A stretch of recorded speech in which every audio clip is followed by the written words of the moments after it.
Welcome to Nanak classes. दोस्तों, Nanak classes के YouTube channel पे आपका स्वागत है। आज 28 मई 2020 और 28 मई 2020 के जितने भी most important Rajasthan current affairs plus India current affairs के क्वेश्चन बनते हैं, आज हम उनका डिस्कस करेंगे। पूरा वीडियो ध्यान से देखना और लास्ट में मैं आपसे क्वेश्चन पूछूंगा जिसके जवाब आपको कमेंट बॉक्स में देने हैं। दोस्तों, वीडियो अच्छा लगे तो लाइक करना है सभी को और शेयर करना है अपने दोस्तों में। अगर आप चैनल पर नए हैं तो इसको सब्सक्राइब कर लेना और सब्सक्राइब करने के बाद इसके पास लगे बेल आइकन के घंटे को जरूर दबा लेना और जो भी मैं क्वेश्चन पूछूं उनके जवाब कमेंट बॉक्स में देने हैं। तो पहला क्वेश्चन देखिए, राजस्थान के किस सांसद ने 17वीं लोकसभा के लिए हुए चुनाव में प्रदेश में सर्वाधिक मतों से जीत अपने नाम दर्ज की थी? आपको पता है अभी केंद्र सरकार एक साल पूरा हो चुका है लोकसभा 17वीं चुनाव को और केंद्र सरकार ने सरकार बनाई थी, आपको पता है। तो एक साल और ये मई महीना ही है, इसी मई महीने में लोकसभा चुनाव हुए थे। इसमें राजस्थान में 25 सीटों पर चुनाव हुए थे। तो उस 25 सीटों में सर्वाधिक वह कौन सा सांसद था जिसने सर्वाधिक मतों से जीत दर्ज की? तो वो थे सुभाष चंद्र बहेड़िया। कौन थे? सुभाष चंद्र बहेड़िया। और किस पार्टी से थे? भाजपा पार्टी से। मुख्य तथ्य देखिए, 17वीं लोकसभा चुनाव में राजस्थान में सर्वाधिक मतों से सुभाष चंद्र बहेड़िया भीलवाड़ा लोकसभा सीट से अपने प्रतिद्वंदी, और प्रतिद्वंदी कौन सी पार्टी का? कांग्रेस का। कांग्रेस के रामपाल शर्मा को 6,12,000 मतों से पराजित किया था। ये इंपॉर्टेंट बनेगा क्वेश्चन की। और 17वीं लोकसभा के लिए राजस्थान की कितनी सीटों पर चुनाव हुए? 25 सीटों पर 2 चरणों में हुए थे, 19 अप्रैल और 6 मई 2019 को। मतदान का प्रतिशत रहा था 66.07%। यह आंकड़ा ध्यान रखना।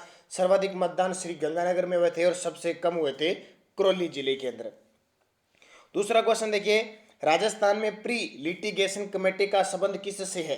प्री लिटिगेशन एक कमेटी गठित हुई थी 3 सदस्यीय, उसका संबंध किससे? आरपीएससी, राजस्थान लोक सेवा आयोग है जो, उससे संबंधित है। क्या है ये प्री लिटिगेशन कमेटी? तो आरपीएससी ने प्री लिटिगेशन कमेटी का गठन किया जिसमें 3 सदस्य हैं। उद्देश्य क्या है इसका? तो आरपीएससी के अभ्यर्थियों को भर्ती के मामले में न्यायालय में जाने से रोकने के लिए यह 3 सदस्यीय समिति अभ्यर्थियों को भर्तियों को लेकर उत्पन्न आपत्तियों या समस्याओं का समाधान करने का प्रयास करेगी। तो आपको पता है बहुत सारी पिछले 4-5 सालों से देख रहे हैं कि बहुत सारी भर्तियाँ है वो लगभग होने के बाद क्लियर नहीं होती है, उससे पहले एक बार जरूर इसका हाईकोर्ट का दरवाजा खटखटाती है। तो इस कारण आरपीएससी ने, राजस्थान पब्लिक सर्विस कमीशन ने क्या किया है? एक कमेटी गठित किया है ताकि विद्यार्थियों में किसी प्रकार की समस्या न हो और ये कमेटी उन्हें सुलझा दे। तो इस कमेटी का गठन मार्च 2019 में किया गया। इसमें कमेटी में आयोग सचिव होगा, एक सदस्य और कानून से जुड़े एक अधिकारी को शामिल किया गया है। अब आरपीएससी फुल फॉर्म ध्यान रखना, राजस्थान पब्लिक सर्विस कमीशन। ध्यान रखना, जैसे देश के अंदर यूपीएससी है वैसे ही हमारे राजस्थान में आरपीएससी है। हेडक्वार्टर अजमेर में है और वर्तमान अध्यक्ष कौन है? दीपक उत्प्रेती। अब आपको बताना आरपीएससी के प्रथम अध्यक्ष कौन थे? आरपीएससी के प्रथम अध्यक्ष। तीसरा क्वेश्चन, भारत नवाचार सूचकांक 2019 में राजस्थान को कौन सा स्थान मिला? भारत नवाचार सूचकांक 2019, तो राजस्थान को 13वां स्थान मिला। ध्यान रखना। मुख्य तथ्य, नीति आयोग के उपाध्यक्ष राजीव कुमार और मुख्य कार्यपालक अधिकारी अमिताभ कांत ने, यानी सीईओ अमिताभ कांत ने अक्टूबर 2019 को भारत नवाचार सूचकांक जारी किया। इस सूची में ओवरऑल रैंकिंग में राजस्थान को 13वां स्थान दिया गया। इसी के साथ इस सूचकांक की सक्षम रैंक में और प्रदर्शन रैंक के रूप में समान रूप से 12वां स्थान मिला। सक्षम रैंक और प्रदर्शन रैंक में 12वां स्थान मिला, ओवरऑल में 13वां स्थान मिला। तो किसने जारी की? नीति आयोग ने। और नीति आयोग के उपाध्यक्ष राजीव कुमार है, सीईओ अमिताभ कांत है। अब कमेंट में जवाब देना है कि नीति आयोग के अध्यक्ष कौन है वर्तमान में, उस अध्यक्ष का नाम बताना है आपको। नीति आयोग के अध्यक्ष कौन है? तो आरपीएससी के पहले अध्यक्ष थे एस के घोष, सर एस के घोष। चौथा क्वेश्चन देखिए, मुख्यमंत्री अशोक गहलोत ने वर्ष 2018 के अमृता देवी स्मृति पुरस्कार संस्थाओं की श्रेणी में किस सीमेंट कंपनी को दिया? तो अमृता देवी पुरस्कार संस्थाओं को दिया जाता है, व्यक्ति विशेष को भी दिया जाता है। तो किस संस्था को 2018 का 2019 में दिया? ध्यान रखना, उसके बाद में अब तक जो जारी नहीं हुए। तो 2019 में किसको दिया? तो वो है वंडर सीमेंट कंपनी को। बहुत इंपॉर्टेंट है, ध्यान रखना। अब करंट का क्वेश्चन हो गया तो इसको क्वेश्चन पूछा जाएगा, वंडर सीमेंट कंपनी किस क्षेत्र में कार्यरत है राजस्थान में? तो मुख्य तथ्य, 70वां राज्य स्तरीय वन महोत्सव का आयोजन जामडोली जयपुर में हुआ था सितंबर 2019 में। ये बात मैं बहुत बार आपको बता चुका हूँ। इसमें मुख्यमंत्री अशोक गहलोत ने वर्ष 2018 के अमृता देवी स्मृति पुरस्कार 6 सितंबर 2019 को वंडर सीमेंट लिमिटेड जो है कहाँ पे, निम्बाहेड़ा चित्तौड़गढ़ है, उसको प्रदान किया।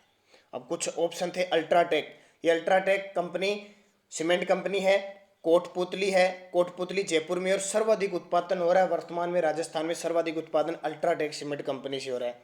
और जेके सीमेंट निम्बाहेड़ा चित्तौड़गढ़ में सर्वाधिक उत्पादन क्षमता है इसकी, और बिड़ला चित्तौड़गढ़ में और वंडर निम्बाहेड़ा में। तो ये सारी, और कई देर पहले मैंने आपको क्वेश्चन बताया था लागत प्रबंधन के लिए श्री सीमेंट जिसका जो कार्यालय है यानी उत्पादन हो रहा है, ये कहाँ पे, श्री सीमेंट ब्यावर अजमेर के अंदर है। इसको लागत प्रबंधन में श्रेष्ठ पुरस्कार दिया गया था। तो दोनों ही इंपॉर्टेंट है, वंडर निम्बाहेड़ा चित्तौड़गढ़ में है और श्री सीमेंट ब्यावर अजमेर में है।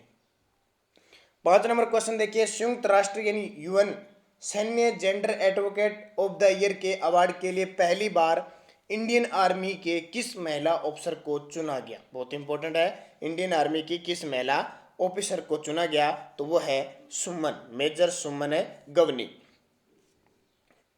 मुख्य तथ्य देखिए, भारतीय सेना में ऑफिसर और महिला शांति दूत सुमन गवनी पहली महिला भारतीय शांति रक्षक है जिन्हें यह अवार्ड मिल रहा है। वह यूएनओ मिशन के तहत दक्षिण सूडान में तैनात थी।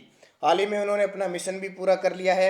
उनके साथ ब्राजील की सैन्य कमांडर करला मोंटेiro डे कास्त्रो अराउजो को भी यह सम्मान मिला है।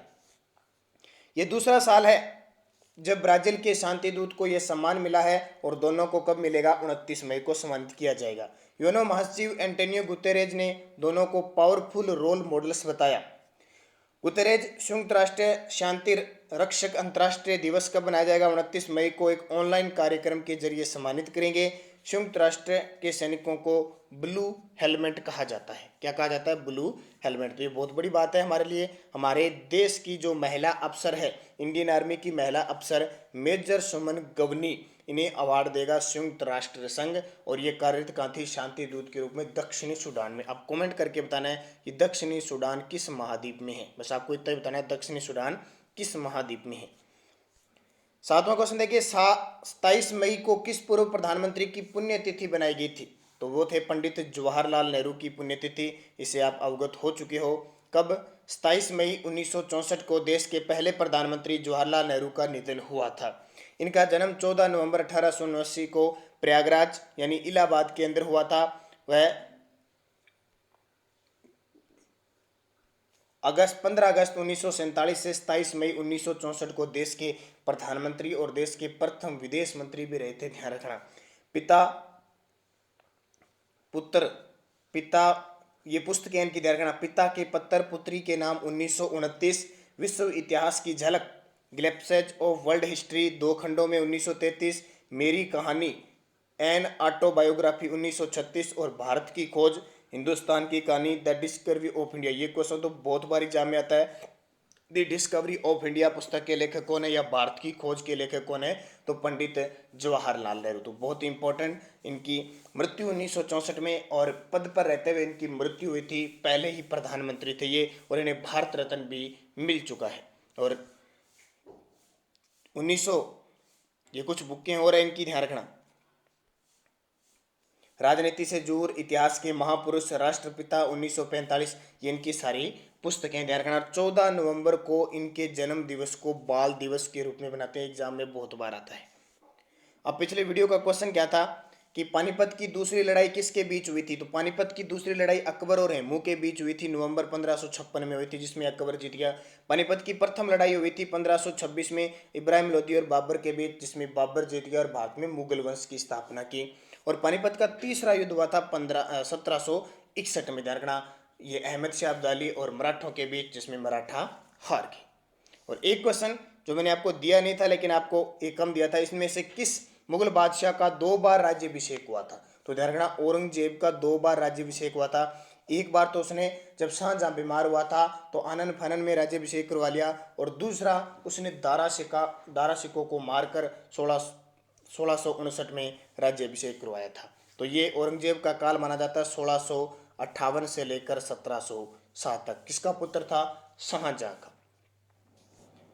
अब आपके लिए क्वेश्चन जो आपको कमेंट बॉक्स में जवाब देने हैं। सारे विद्यार्थी लाइक किया करो वीडियो को और शेयर किया करो ज़्यादा से ज़्यादा, ताकि आपको बढ़िया से बढ़िया क्वेश्चन प्राप्त रहे। और आज शाम 8:30 पर आपको हर रोज़ एक वीडियो प्राप्त होता है। अब मैंने हिंदी भी स्टार्ट कर दी है मॉडल पेपर के रूप में। तो पहले टॉपिक हम हिंदी वर्णमाला से स्टार्ट करेंगे, उसके बाद में जितने भी हमारे टॉपिक होंगे हम मॉडल पेपर के माध्यम से हिंदी को क्लियर करेंगे। और जो रीट के विद्यार्थी हैं उनके लिए हो सकता है जल्दी पंजाबी की क्लास भी शुरू की जा सकती है, जो कुछ एक विद्यार्थी पंजाबी पढ़ते हैं।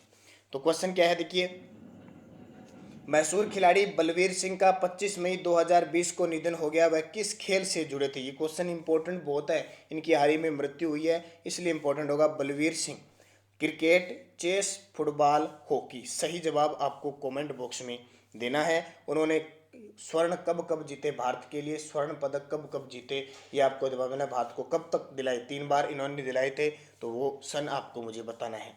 और एक क्वेश्चन देखिए बहुत इंपॉर्टेंट है, बाहरकोटड़ी के नाम से कौन सा राज्य प्रसिद्ध था? बाहरकोटड़ी, आमेर, भीनमाल, सिरोही, कोटा। और किस राजा ने उस राज्य को बाहरकोटड़ी यानी 12 भागों में बांट दिया था? उसके पुत्र उत्तराधिकारी संघर्ष में लड़े नहीं, इसलिए अपने साम्राज्य को, उसने क्षेत्र को, अपने रियासत को 12 भागों में बांट दिया। वो राजा भी कौन था और वो रियासत कौन सी थी, मुझे ज़रूर कमेंट करके बताओगे। तो ये 2 क्वेश्चन आपके लिए जो आपको बताने हैं। और जो भी मैंने बीच में क्वेश्चन आपसे पूछे थे वो सारे जवाब आपको कमेंट बॉक्स में देना है। अब आपको ये बताना है कि इंदिरा गांधी किसकी पुत्री थी? जो हमारी देश की महिला प्रधानमंत्री बनी थी इंदिरा गांधी, वो किसकी पुत्री थी? कमेंट करके मुझे कमेंट करके जवाब देना है जरूर। और यहाँ मैंने एक क्वेश्चन आपसे क्या पूछा था,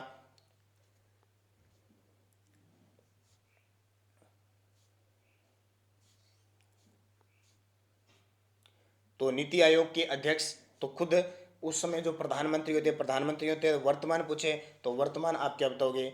नरेंद्र मोदी। तो ये इंपॉर्टेंट सारे के सारे क्वेश्चन पीडीएफ इसकी आपको नानक क्लासेज जो स्टडी अड्डा हमारा टेलीग्राम पे ग्रुप बना है उस पर मिल जाती है। तो धन्यवाद, जय हिंद, जय भारत।